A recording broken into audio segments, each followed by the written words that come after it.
રાધે રાધે. તો હાલો આજે આપણે બનાવશું ભરેલા રીંગણાનું શાક. તો પહેલે એને સરસ રીતે આપણે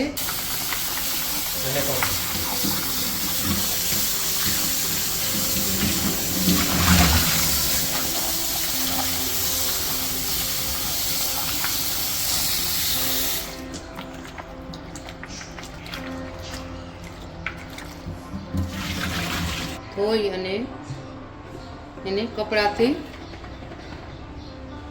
સરસ રીતે લૂછી રાખશું.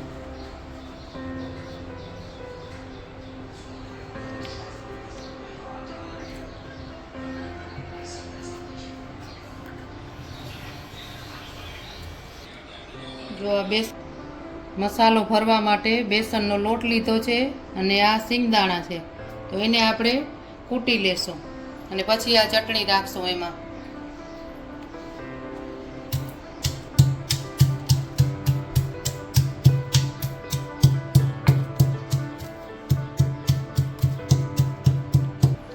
હાલો તો સિંગદાણાનો ભૂકો થઈ ગયો, એ આપણે આમાં લોટમાં એડ કરી દઈશું.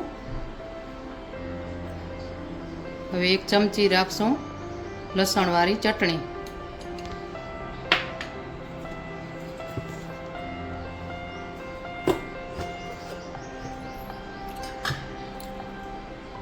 એમાં મીઠું રાખશું, હળદર રાખશું અને ધાણા.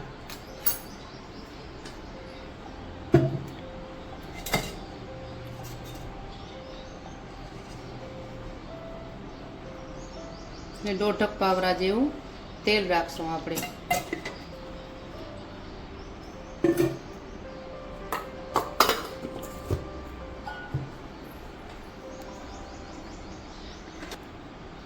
આ મસાલાને મિક્સ કરતા જશું.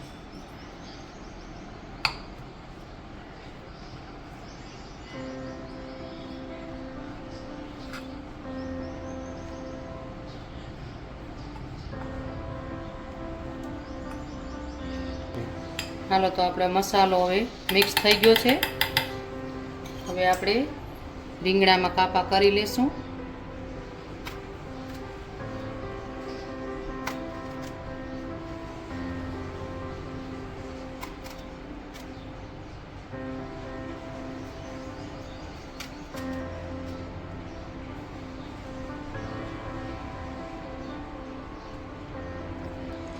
હાલો તો રીંગણામાં કાપા થઈ ગયા છે અને હવે આપણે એમાં મસાલા ભરતા જઈશું.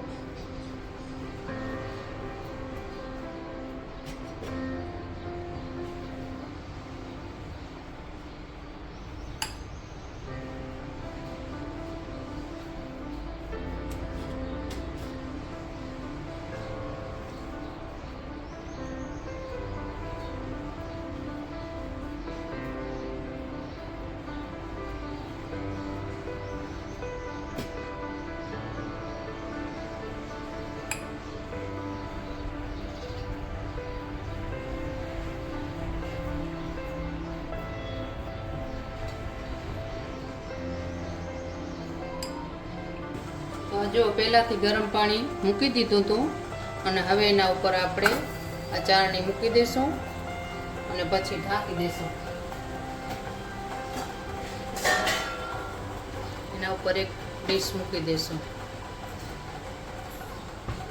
હાલો આપણે આ ડુંગળી અને ટમેટું મિક્સરમાં ક્રશ કરી અને એની ગ્રેવી બનાવશું. ત્યાં સુધી રીંગણા બફાઈ જશે.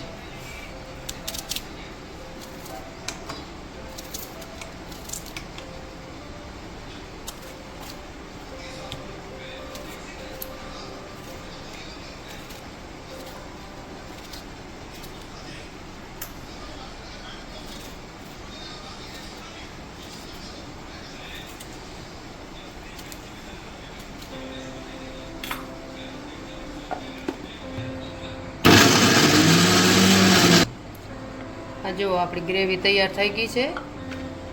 હવે આપણે એને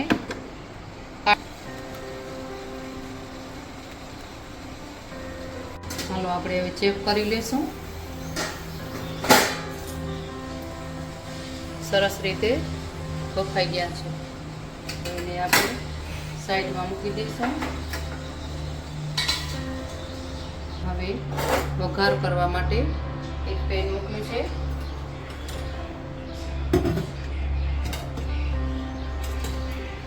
એમાં આપણે તેલ રાખશું.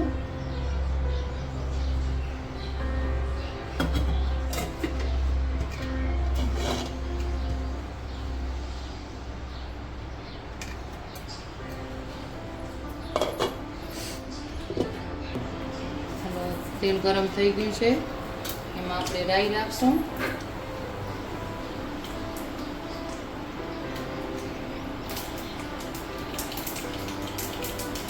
રાઈ ફૂટી ગઈ છે. હવે એમાં જીરું રાખશું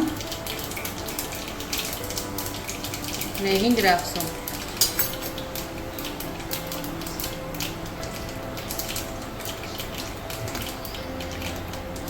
વઘાર તૈયાર થાય એટલે પછી આપણે એમાં ગ્રેવી નાખી દઈશું.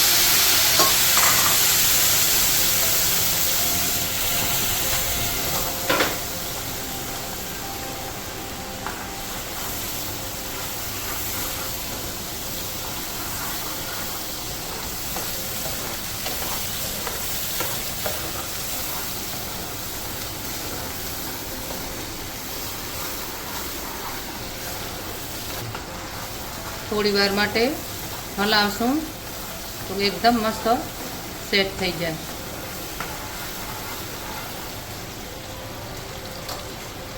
હવે થોડીક વાર રાખીને મૂકી દઈશું.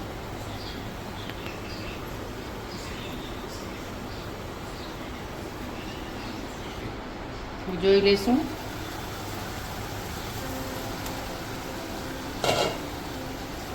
હવે આપણે એમાં બધા મસાલા એડ કરશું. મીઠું રાખવું, મરચાં, હળદર ને ધાણા.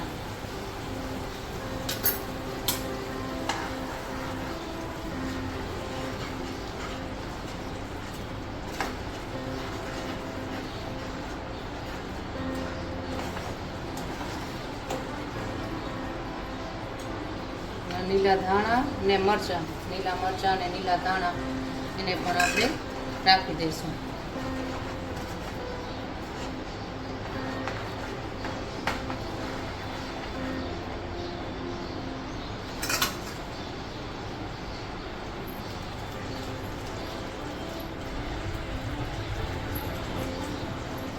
પાકવા માટે મૂકી દઈશું.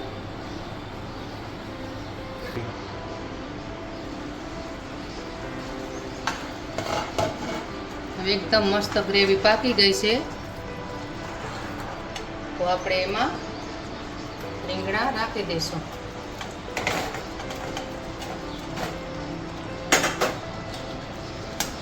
ને થોડીક વાર હલાવશું તો બધું મિક્સ થઈ જાય.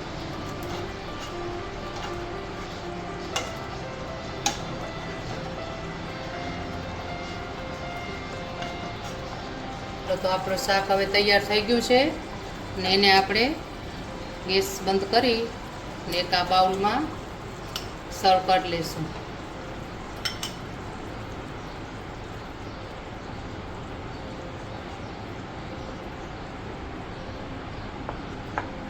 તો જો કેટલું મસ્ત બની ગયું છે શાક.